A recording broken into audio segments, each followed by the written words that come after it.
near his house. Shouts of children on their way to school, men going sleepy-eyed to their work in the town, women calling out to one another. Africa waking up and starting the day. People arose early, but it would be best to wait an hour or so before he telephoned Ramotswe, which would give her time to get up and make her morning cup of bush tea.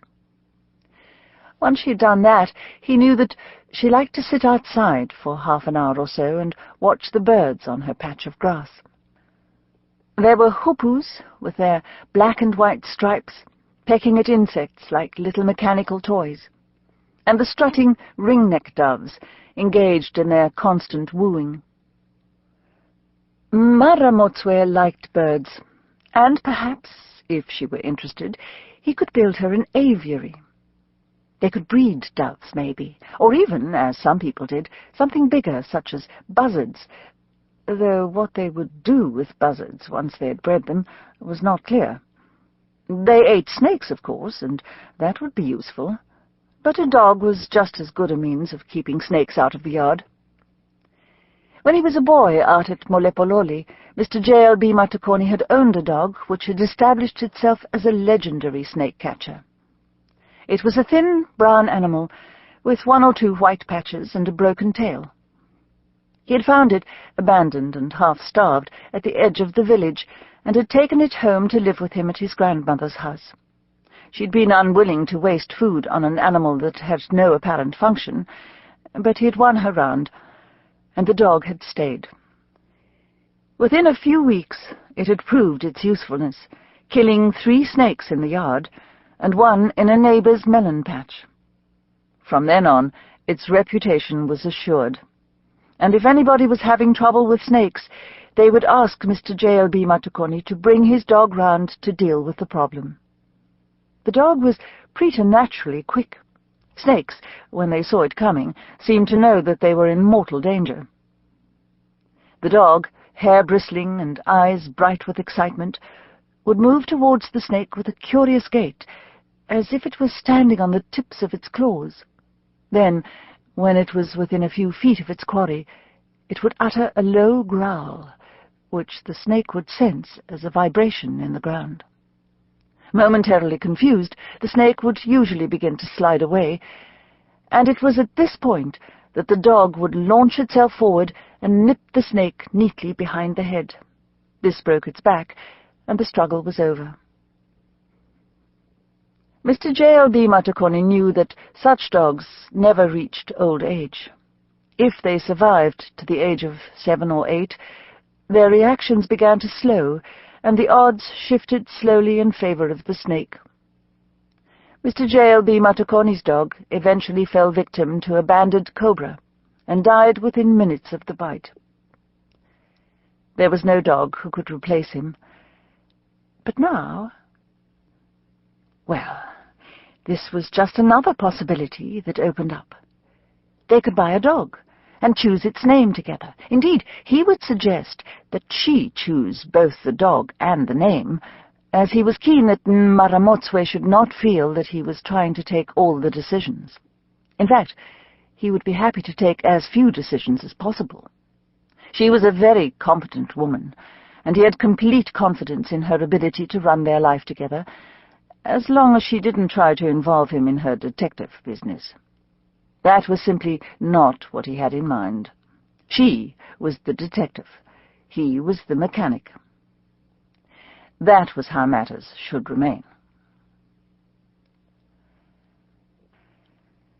He telephoned shortly before 7. Ramotswe seemed pleased to hear from him, and asked him, as was polite in the Setswana language, whether he had slept well. "I slept very well," said Mr. J.L.B. Matekoni. "I dreamed all the night about that clever and beautiful woman who has agreed to marry me." He paused. If she was going to announce a change of mind, then this was the time she might be expected to do it. Ramotswe laughed. "I never remember what I dream," she said. "But if I did, then I am sure that I would remember dreaming about that first-class mechanic who is going to be my husband one day." Mr. J.L.B. Matekoni smiled with relief. She had not thought better of it, and they were still engaged. "Today we must go to the President Hotel for lunch," he said. "We shall have to celebrate this important matter." Ramotswe agreed. She would be ready at 12 o'clock, and afterwards, if it was convenient, perhaps he would allow her to visit his house to see what it was like. There would be 2 houses now, and they would have to choose one. Her house on Zebra Drive had many good qualities, but it was rather close to the centre of town, and there was a case for being farther away. His house, near the old airfield, had a larger yard and was undoubtedly quieter, but was not far from the prison, and was there not an overgrown graveyard nearby? That was a major factor. If she were alone in the house at night for any reason, it wouldn't do to be too close to a graveyard. Not that Ramotswe was superstitious. Her theology was conventional, and had little room for unquiet spirits and the like, and yet...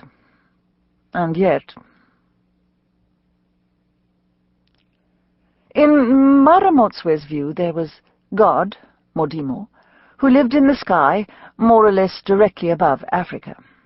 God was extremely understanding, particularly of people like herself, but to break his rules, as so many people did with complete disregard, was to invite retribution.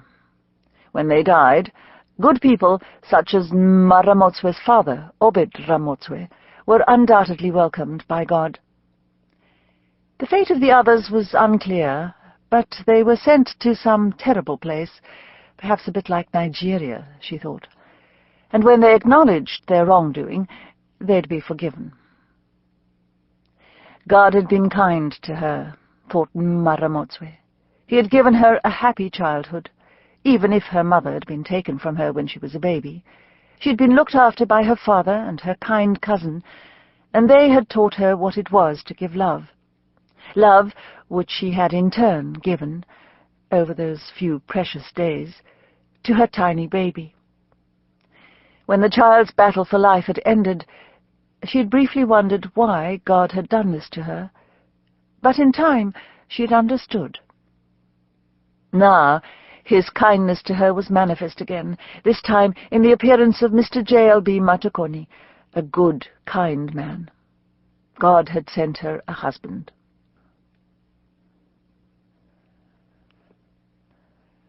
After their celebration lunch in the President Hotel, a lunch at which Mr. J.L.B. Matekoni ate 2 large steaks, and Ramotswe, who had a sweet tooth, dipped into rather more ice cream than she had originally intended, they drove off in Mr. J.L.B. Matekoni's pickup truck to inspect his house. "It is not a very tidy house," said Mr. J.L.B. Matekoni anxiously. "I try to keep it tidy, but that is a difficult thing for a man. There is a maid who comes in, but she makes it worse, I think. She is a very untidy woman." "We can keep the woman who works for me," said Ramotswe. "She is very good at everything, ironing, cleaning, polishing. She is one of the best people in Botswana for all these tasks. We can find some other work for your person." "And there are some rooms in this house that have got motor parts in them," added Mr. J.L.B. Matekoni hurriedly. "Sometimes I have not had enough room at the garage, and have had to store them in the house. Interesting engines that I might need someday." Ramotswe said nothing. She now knew why Mr. J.L.B. Matekoni had never invited her to the house before. His office at Tlokweng Road Speedy Motors was bad enough, with all that grease, and those calendars that the parts suppliers sent him. They were ridiculous calendars in her view, with all those far-too-thin ladies sitting on tires and leaning against cars. Those ladies were useless for everything. They wouldn't be good for having children, and not one of them looked as if she had her school certificate or even her Standard 6. They were useless good-time girls who only made men all hot and bothered, and that was no good to anybody. If only men knew what fools of them these bad girls made. But they didn't know it, and it was hopeless trying to point it out to them.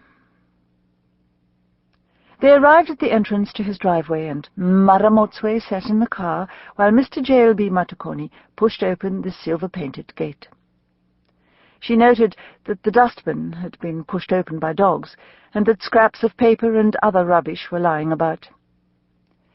If she were to move here, that would soon be stopped. In traditional Botswana society, keeping the yard in good order was a woman's responsibility, and she would certainly not wish to be associated with a yard like this. They parked in front of the stoep, under a rough car shelter that Mr. J.L.B. Matekoni had fashioned out of shade netting. It was a large house by modern standards, built in a day when builders had no reason to worry about space. There was the whole of Africa in those days, most of it unused, and nobody bothered to save space. Now it was different, and people had begun to worry about cities and how they gobbled up the bush surrounding them. This house, a low, rather gloomy bungalow under a corrugated tin roof, had been built for a colonial official in Protectorate days. The outer walls were plastered and whitewashed, and the floors were polished red cement, laid out in large squares. Such floors always seemed cool on the feet in the hot months, although, for real comfort, it was hard to better the beaten mud or cattle dung of traditional floors. Ramotswe looked about her. They were in the living room, into which the front door gave immediate entrance. There was a heavy suite of furniture, expensive in its day, but now looking distinctly down at heel. The chairs, which had wide wooden arms, were upholstered in red, and there was a table of black hardwood on which an empty glass and an ashtray stood. On the walls there was a picture of a mountain, painted on dark velvet, a wooden kudu head, and a small picture of Nelson Mandela. The whole effect was perfectly pleasing, thought Ramotswe, although it certainly had that forlorn look so characteristic of an unmarried man's room. "This is a very fine room," observed Ramotswe. Mr. J.L.B. Matekoni beamed with pleasure. "I try to keep this room tidy," he said. "It is important to have a special room for important visitors." "Do you have any important visitors?" asked Ramotswe. Mr. J.L.B. Matekoni frowned. "There have been none so far," he said. "But it is always possible." "Yes," agreed Ramotswe. "One never knows." She looked over her shoulder towards a door that led into the rest of the house. "The other rooms are that way?" she asked politely. Mr. J.L.B. Matekoni nodded. "That is the not-so-tidy part of the house," he said. "Perhaps we should look at it some other time." Ramotswe shook her head, and Mr. J.L.B. Matekoni realized that there was no escape. This was part and parcel of marriage, he assumed. There could be no secrets. Everything had to be laid bare. "This way," he said tentatively, opening the door. "Really, I must get a better maid. She's not doing her job at all well." Ramotswe followed him down the corridor. The first door that they reached was half open, and she stopped at the doorway and peered in. The room, which had obviously once been a bedroom, had its floors covered with newspapers, laid out as if they were a carpet. In the middle of the floor sat an engine, its cylinders exposed, while around it on the floor there were littered the parts that had been taken from the engine. "That is a very special engine," said Mr. J.L.B. Matekoni, looking at her anxiously. "There is no other engine like it in Botswana.